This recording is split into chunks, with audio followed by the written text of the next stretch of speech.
The Trump administration facing another scandal involving Defense Secretary Pete Hegseth after he shared sensitive information in a second Signal group chat before the U.S. strikes in Yemen.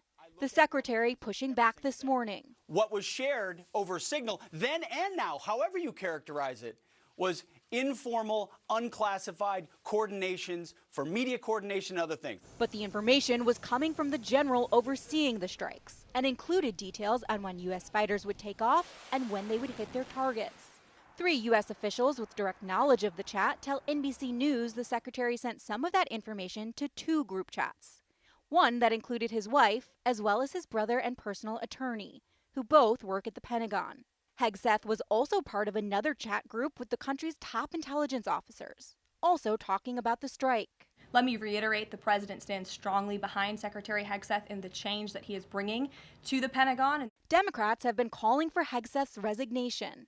And now Nebraska Republican Congressman Don Bacon is calling on Hegseth to step down, saying he always had concerns about the secretary. The market's another sour point for the White House.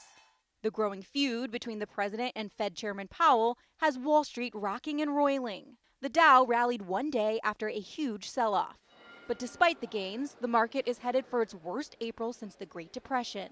The president downplaying the ups and downs Monday. We're all set. There's a little transition, and that's going to happen. But ultimately, we're going to be the strongest that we've ever been as a nation. The president ramped up attacks on Powell Monday, calling him a loser and demanding he lower interest rates. But last week, Powell said the Fed will wait for clarity on the tariffs before changing interest rates. Now, President Donald Trump says Chairman Powell's termination can't come soon enough. But Powell says under the law, the president cannot fire him, and Powell's term ends May 2026. Melanie Zanona, NBC News, Washington.